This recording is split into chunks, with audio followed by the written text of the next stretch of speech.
সালাম আলাইকুম সবাইকে, কেমন আছেন সবাই? আজকে একটি বিষয় নিয়ে আলোচনা করতে, সেটা হলো যে বিভিন্ন রাজনৈতিক দলের যে নির্বাচনী ওয়াদা, সেই বিষয় সম্পর্কে। যে এখানে বিএনপি যেমন বলেছে বেশ কয়েকদিন আগেই যে 50 লক্ষ প্রান্তিক পরিবারকে ফ্যামিলি কার্ড দেওয়া হবে, যার প্রধান হবেন নারীরা, এবং বিএনপি ক্ষমতায় গেলে অনেক সরকারি কাজ ব্যবসায়ীদেরকে দেওয়া যাবে, আমির খসরু সাহেব বলেছেন। এবং আরেকটি বিখ্যাত বা কুখ্যাত কথা যেটা বলেছেন মির্জা ফখরুল সাহেব, আওয়ামী লীগের বিরুদ্ধে যত মামলা আছে সব তুলে নেওয়া হবে। তো এটা তাদের নির্বাচনী ওয়াদা। এখন আমার কথা হচ্ছে যে ঠিক আছে, আপনারা ওয়াদা করবেন, কিন্তু ওয়াদা তো আরও আছে। যেরকম এইটা ওয়াদা আমরা যদি 2000 সালে 2005-6 সালের দিকে নির্বাচনের জন্য বলতাম, তাহলে এটা মানানসই হতো। এখন পৃথিবী কোথায় চলে গেছে, এই জিনিসটা তো আমাদেরকে জানতে হবে। এই পরিপ্রেক্ষিতে আমাদেরকে নির্বাচনে ওয়াদা করতে হবে যে আমরা পৃথিবীতে এখন এআই এর যুগ চলতেছে, কত প্রযুক্তি অর্থগতভাবে মানুষ আগায় গেছে, সেখানে আমরা ভাত কাপড় নিয়ে এখন পড়ে আছি। 50 লক্ষ মানুষকে যদি কার্ড দেওয়া হয়, ফ্যামিলি কার্ড, সেটাকে কত টাকা করে দিবেন মাসে? ধরেন যে 5-7 হাজার 8 হাজার, যদি 8 হাজার টাকা করে দেন, তাহলে 4,000 কোটি টাকা প্রতি মাসে আপনার খরচ হবে। এই 4,000 কোটি টাকা আমরা কিভাবে কাজে লাগাতে পারি? আপনি যাদেরকে একটি ফ্যামিলি কার্ড দিবেন, সেই ফ্যামিলি কার্ডের পরিবর্তে তাদেরকে যদি বলা হয় যে আপনাদের ফ্যামিলি থেকে একজনকে কর্মসংস্থান দেওয়া হবে, যদি বিএনপি, বা শুধু বিএনপির কথা বলছি না, বিএনপি বা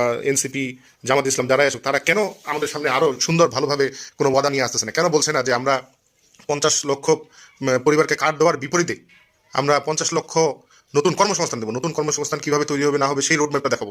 তাহলে তো মানুষ খুশি হয়। মানুষ তো ফ্রি খাইতে দিতে চাইলে ফ্রি খাবে মানুষ। এটার মানুষকে যত বাসায় খাবেন তত বাসায় খাবে।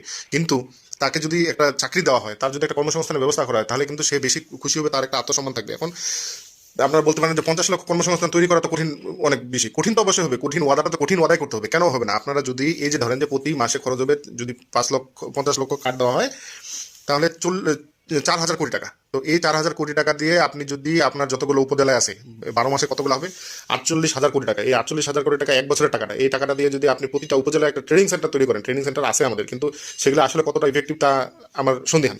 তো এই প্রতিটা উপজেলায় ট্রেনিং সেন্টার তৈরি করবেন বিদেশমুখী লোকজনের উদ্দেশ্যে, যারা বিদেশে যাইতে আগ্রহী এবং যারা বিদেশে কর্মসংস্থান পেতে আগ্রহী, সেই টাইপের মানুষের জন্য। এবং যদি কমপক্ষে এই ট্রেনিং পিরিয়ডটা হবে 1 বছরে, 1 বছরে তাদেরকে ভাষা, যে দেশে যেতে চায় সেই দেশের ভাষা এবং কাজ নিয়ে খুব ভালোভাবে ট্রেনিং দিতে হবে। এবং যারা দক্ষ দক্ষ মানুষ, দক্ষতাপ্রাপ্ত, তাদের কিন্তু ইনকামও বেশি, আয় বেশি। এবং আপনি যদি একজন মানুষকে বিদেশে দিতে পারেন একটা ফ্যামিলি থেকে, সে কিন্তু আর ফিরে তাকাবে না, তাই সে কিন্তু আগাইতে থাকবে। সে হয়তো তার ফ্যামিলির একটা উন্নয়ন করবে, এবং এর বাইরে কি করবে, সে তার পরিচিত আরো 2-1 জনকে তার নিজ উদ্যোগে সে কিন্তু বিদেশ নিয়ে যাবে। তো 50 লক্ষ লোককে যদি আপনি বিদেশ পাঠাতে পারেন, পরোক্ষভাবে এইটা 1 কোটি বা 2 কোটি লোক বিদেশে কর্মসংস্থান হওয়াটা খুব অল্প সময়ের মধ্যে তারা নিজেরা নিজেরা করবে। এই বিদেশে যাওয়ার বিষয়টাকে আপনারা নিজের হাতে নিচ্ছেন না কেন? কেন আপনারা বিভিন্ন এজেন্সি এবং ইয়ার লোকজনের হাতে ছাড়িয়ে দিচ্ছেন? মানুষ বিভিন্নভাবে প্রতারিত হচ্ছে, এই জিনিসটা কেন হচ্ছে? প্রতিটা উপজেলায় উপজেলায় কেন আমরা এটার এখনো বাস্তবায়ন করতে পারলাম না? বিভিন্ন ট্রেনিং সেন্টার থেকে শুরু করে এইসব কিছু। যেমন মির্জা ফখরুল সাহেব বলেছেন যে সকল মামলা তুলে নেবে। সকল মামলা কেন তুলবেন? আপনি নিউট্রাল কথা বলবেন। আপনি বলবেন যারা হয়রানিমূলক মামলা, সেটা আওয়ামী লীগ হোক, বিএনপি হোক,